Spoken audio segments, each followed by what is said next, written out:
This business, bakit po niyo sinimulang gawin po ito? Nung umpisa, ang Catonings ay gusto lang naming maging source of livelihood ng pamilya ko sa Nueva Ecija. Kasi nga ako ay breadwinner. Nung namatay na yung tatay ko, who is the original Catoning, Antonio Taberna Sr., baka mahirapan kami kung lahat umaasa sa akin. So we decided to put up a small business, a small bakery business, community bakery. Tinuruan ko pang, pinag-aral pa namin sa isang, sa TLRC, nung araw parang test na ngayon, yung brother-in-law ko. Alam mo naman yung mga baker, ganyan eh. Pagka tinoyo, sabi niya, biglang aalis. Tama nga, may araw na yung baker umaalis. So, meron kami backup yung bayaw ko. So, it started in 2002, small bakery. Pero nagkaroon ng mga opportunities dito sa Metro Manila. And noong 2015, yun, nakapag-put up kami ng isang coffee shop dito. At naging restaurant, yung Catonings ngayon. Okay. Total, yun na yung businesses. Yung Catonings, yung restaurant namin po, 7 branches na po yung meron tayo. But we have 4 other business units. So 4 po ito. Yung restaurant is in Catonings. And we have our kitchen, pastry, and bakery commissary. So ito po yung nagsusupply ng mga iba't ibang mga breads and pastries sa iba't iba pong mga companies, retail, distribution, and also toll manufacturing. And we also have Taste of the Town. Ito po yung catering arm natin. And of course, Outbox Media. Kasi sa madalas po, ang alam lang po nila is yung Catonings, which is the restaurant. But we have a lot of other businesses na rin po under food business industry din po. Earlier, sabi ni Catoning sa interview, at talagang ikaw ang nagpapatakbo, sunod-sunuran lang siya sa iyo. So, ang hirap ba? Ang dami-dami nitong mga negosyo mo ito? Padagdag ng padagdag.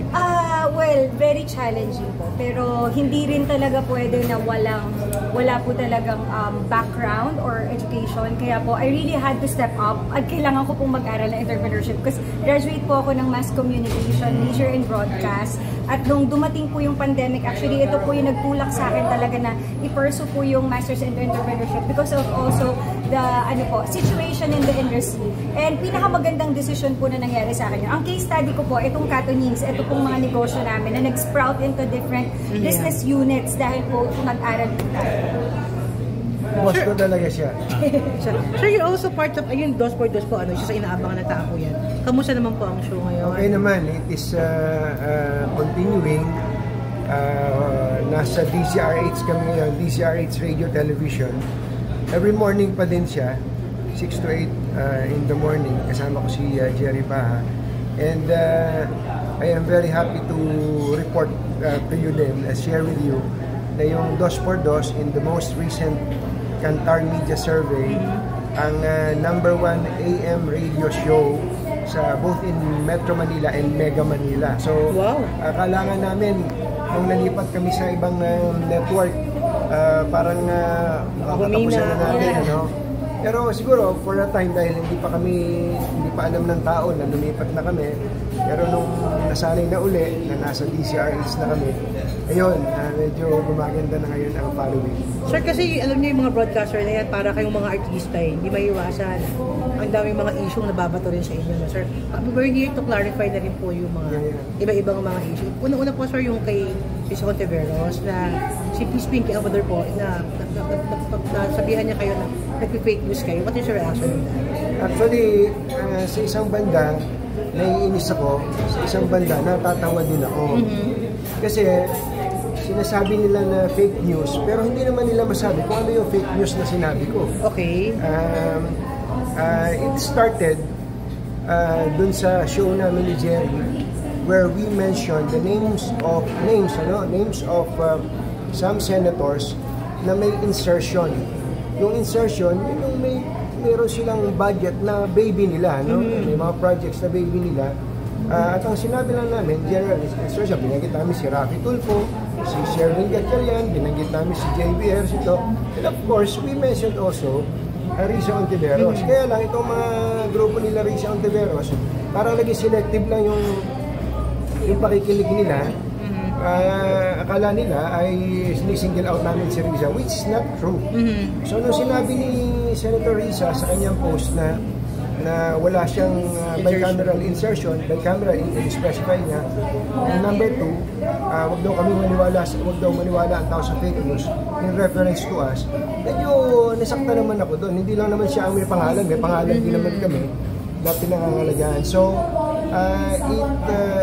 her post actually forced me to divulge the other documents to prove that she really has insertions. Marami. Binanggit ko yun. Pinakita ko sa aking social media, may pangalan. Pero they keep on saying na fake news daw. Tanong ko nga sa kanila, fake news, alin daw sinabi ko yung fake? Dinideny ba nila na meron siyang insertion, meaning yung mga projects under her name that is in total ay more than 3 billion pesos. So kung nung sinabi nila, nung binanggit ko yun, pinapaliwanag ko, alam mo naman yung mga tao, kahit anong paliwanag mo, pagka sarado na, wala. They just keep on saying that I am a peddler of fake news. Sabi ko, hindi na tama ito. Tapos, considering, alam ko naman nabanggit ko si Pinky. Alam ko naman ay matalinong tao siya. Hindi ko naman nakakalain na magbabase lang siya sa isang kahit if she just digs deeper dun sa sinabi ko, tinignan niya, ano ba dininay ni Riza dito? Dininay ba ni Riza na meron siyang flood control project sa Bukidnon? Dininay ba ni Riza na may flood control project sa Tarlac? If she denies it, sasabihin ko, eto, hindi nila dinideny. So, sino ang fake news na yun? So, that's my point. Pasensya na, naalala ko tuloy bigla yung fake news. Alam mo, what makes it worse was the actions of her followers. Hindi lang si Pinky Amador. Yung ibang mga followers nila, pinuntahan yung social media ng aking anak na si Zoe. At actually, pati si Helga, pero more on Zoe. At alam mo, sinasabi ng mga followers niya, mga fans niya o fanatics niya, dapat daw kay Zoe, bumalik yung cancer ni Zoe. Oh my God. At mamatay na raw sana si Zoe. That's foul, diba? Sabi ko, kung si Risa Ontiveros ay talagang righteous na tao, dapat inawat niya yung mga kasama niya, yung mga fans niya na mag-away tayo sa issue, huwag naman ninyong puntahan yung bata. Tama naman. Yun ang reason. Pasensya ka na. Okay lang po. Pero ikaw, Rosel, paano ka nagre-react sa gano'n? Ako po, honestly po, hindi po ako nagre-react at all. I'm just always grateful dun po sa recovery ni Zoe. Marami po sa inyo nakasama na namin. So, sinusuportahan po namin si Zoe kasi po, syempre bata po yun, naapektuhan emotionally. At kahit na po hindi pa totoo, ay minsan naniniwala na sasaktan siya. Sobrang ano lang po, hindi po ako nagko-comment dahil alam ko naman po na una sa lahat ay hindi totoo. Pero nagpapasalamat po ako kay Pinky Amador. Maraming salamat po, Miss Pinky Amador. Promote ba? Dahil mababa po yung pila doon sa kiosk or branch na pinuntahan niya po. So overall po, we're very grateful lang po talaga. Rosel, ano na health update kay Zoe? Kasi she's looking so healthy kanina. Yes, so po, yun po, ang haba na ulit ng year niya. She is fully recovered. She is back in school. Yes, kaya po sa totoo lang po, ano pa man po yung, ako po, nakikita ko po, nababasa ko po yung mga bash, nababasa ko po yung maraming totoong fake news na laban po kay Katuni. Hindi po ako nagko-comment kasi sa amin po, lahat ng ito po, bonus na lang. Nung nabuhay po yung anak namin, nabigyan ng another chance in life. Ilan taon na siya? Wala na po. She is turning 70 po, magdedepo na po siya next year. Grateful lang po kami. So kahit na ano po pong pagdaanan nating mga pagsubok, doon tayo sa pagiging grateful. Katuni yung building niyo, tapos na. It's almost done na po. Siguro mga nasa 70% ng construction is almost complete. Baka may next year sana makalipat na kami. Sino contractor? Concept, pinagkuhan kami, nag-open bidding kami. Ang totoo nga nun, meron kaming kaibigan na gusto namin sana. Kaya lang, open bidding eh. So, kahit hindi naman namin kilala, sumali, siya ang nanalo. Yes.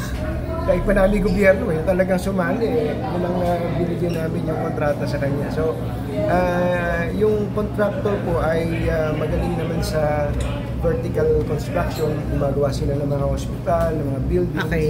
Kaya sabi ko, okay naman. Sir, isa na lang no, sir. Kasi parang naugnay din po yung pangalan nyo kay Sarah Diskaya. Can you also clarify the issue? So, yun pa, napakahilig talaga sa previous na iba natin. Na never pa natin nakita or Hindi ko pa nakita. Tingin ko, it started with the reports that the insurer of Sarah Diskaya and her other companies ay yung Stronghold Insurance Corporation. Gusto ko lang sabihin na yes, I was once upon a time brand ambassador of Stronghold Insurance. Okay. And that was 2022. September 2022, nagkaroon kami ng 1-year contract, meaning nung September 2022, tapos na yung kontrata. Magaling naman, in fairness sa Stronghold, magaling naman siya na kumpanya at kaya ko siya nagustuhan because ang bilis namin makaklaim pag kami na-aksidente sa amin, napanggalit sa sakyan. So kaya pumayag kami sa kanya, and considering na uuwi pa lang namin from Singapore din, dami namin gastos kung kukunin nga sana ako ng iba pang kumpanya, papayag ako kasi dami namin gastos. So magandang pagkakataon talaga yun. Tapos alam mo yung gastos namin kay Zoe, medyo nalungkot nga kami dahil wala kaming insurance. So talagang natuwa kami na may parang natuto kami dun sa experience namin kay Zoe. So nung pong 2023, tapos na yung kontrata, wala na kaming kinabunayan. That was long before this flood control issue came up. Nagulat na lang ako. Nakasama ko sa kwentuhan sa flood control. Unfair naman yun. At medyo mas masakit doon. Namin bilang mag-asawa sa pamilya namin, pati sa kumpanya, kasi natuto talaga kami na una, pahalagahan more on yung character. Hindi lang sa pamilya namin, pati sa company.